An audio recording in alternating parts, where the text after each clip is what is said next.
complicado, porque él dice, yo armé todas las carpetas para hacer esta transición de forma adecuada, pero no tengo a quién dárselas porque aún no hay director designado. Y no es la única dirección donde la transición todavía no comenzó, pero a ver, Juanpi, ¿qué nos cuenta desde allí, desde el INJU?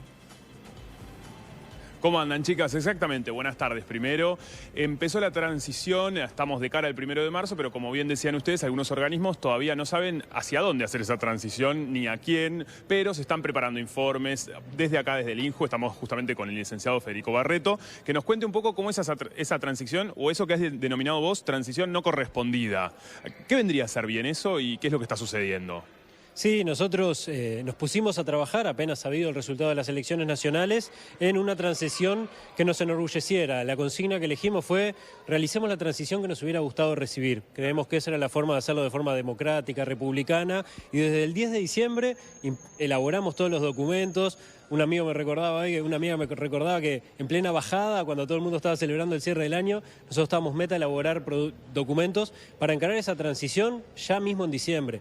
Personalmente decidí no tomarme licencia por si esa transición llegaba en enero, tampoco fue el caso, y hoy estamos a tan solo 2 días del cambio de gobierno y todavía no tenemos con quién entablar el diálogo necesario para dar continuidad a las acciones que estamos desarrollando. Esto genera mucha incertidumbre, no queda otra que interpretarlo como cierta falta de respeto hacia el acumulado, pero sobre todo lo que más nos preocupa es que ya está afectando a las acciones que teníamos previstas con los jóvenes para la semana que viene. Claro, eso, concretamente, por ejemplo, ¿en qué estaría afectando ya en este momento? Y bueno, una de las decisiones más lamentables que tuvimos que tomar en la semana pasada fue suspender uno de los 3 campamentos que teníamos previstos en el programa Jóvenes en Red para la próxima semana. Claro. Estamos viendo la posibilidad de hacerlo sobre finales de marzo, previa aprobación de las autoridades entrantes. Lo que digo, esto hubiera sido perfectamente evitable si hubiéramos tenido con quién dialogar, comentar las cosas, las articulaciones interinstitucionales, los procedimientos administrativos, sí, los aspectos confidenciales, exacto. Lógico, el trabajo que ustedes han hecho hasta ahora, para que eso se sostenga también, me imagino, ¿no?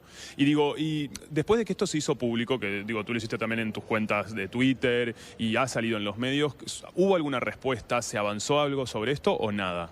Ninguna, nos seguimos manejando con trascendidos de prensa, pero se imaginarán que por la formalidad que exigen este tipo de transiciones, nosotros no podemos hacer una transición tan solo con trascendidos de prensa. Necesitamos la formalización de las autoridades competentes, de las autoridades entrantes, y hasta tanto eso no suceda, no podemos iniciar el proceso. De hecho, ya sabemos que ese proceso no va a existir. Es imposible realizarlo en tan solo 48 horas, lo que nos da una profunda pena. Tal vez yo sea quien tenga menor implicancia. Creo que sobre todo a quien deben rendir cuentas es a los jóvenes y al equipo del Instituto de la Juventud, que como tantos otros equipos en varios ministerios, organismos públicos, verdaderamente no tienen ni pista de cuáles serán las orientaciones políticas para la semana entrante. Claro. ¿Y esto ves que se traslada en otros organismos, más allá del INJU? Sí, lamentablemente sí. Es una situación que se repite en todo el Ministerio de Desarrollo Social y me consta que también en varios organismos públicos y otros ministerios. Esto es verdaderamente preocupante. Creemos que distinta hubiera sido la señal si hubiéramos podido hacer este trabajo con más tiempo.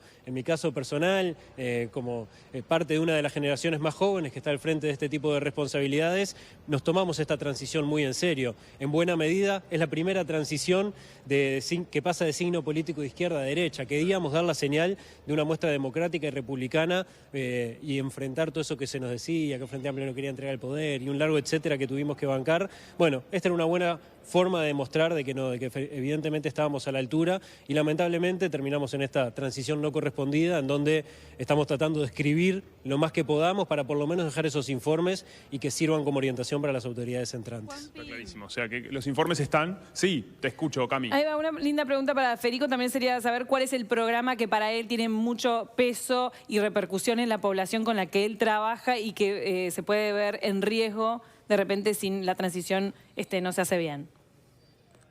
Bien. ¿Alguno de los programas que veas que puede estar en riesgo si la transición no se hace de la manera adecuada, por ejemplo? Yo quiero creer que ninguno de los programas está en riesgo, que las autoridades entrantes serán respetuosas con los procesos, que no vienen con ánimos refundacionales y que la primera tarea será reunirse con los equipos que tienen mucho conocimiento acumulado y mucha experiencia de trabajo en territorio. No obstante, los programas que tienen ejecución más directa con la población son los que hoy están más en riesgo o los que más se tambalean. Nosotros en particular tenemos preocupación por el programa de Jóvenes en Red, por el programa de egreso con jóvenes que recuperan la libertad tras estar privados en el INISA, pero por ejemplo me consta que también hay una honda preocupación en el programa de calle del Ministerio de Desarrollo Social, que tampoco tiene autoridades con las cuales hacer la transición, y este es un tema que exige doble turno, 24 horas, los 7 días de la semana. Entonces, bueno, creo que verdaderamente al día de hoy ya es una señal de alarma en una transición que podría haber sido de otra forma si las autoridades entrantes hubieran tomado las decisiones de forma oportuna. Bien, quedó clarísimo. Entonces, acá en el INJU está todo preparado para la transición, pero todavía no han tenido respuesta. Los papeles están, digamos. Bien, Muchísimas gracias. Gracias, Juanpi. Bueno, recordar que hay mujeres también, que depende del MIDES, como ustedes estaban mencionando allí en el móvil. Mariana Maciotti dijo a La Diaria que también no tenía con quién hacer la transición, que todavía no había comenzado. Ojalá que, que haya buen entendimiento y que Federico Barreto pueda el día de mañana hablar con el director designado, independientemente, de repente esta desprolijidad que se dio en la transición, porque en definitiva lo que importa es que los programas, como dijiste vos, se lleven a cabo y velar por el beneficio que tienen tantos jóvenes a través del INJU. Exactamente. Tenemos algunos mensajes que tienen que ver con el coronavirus que nos llegaron de parte de la audiencia.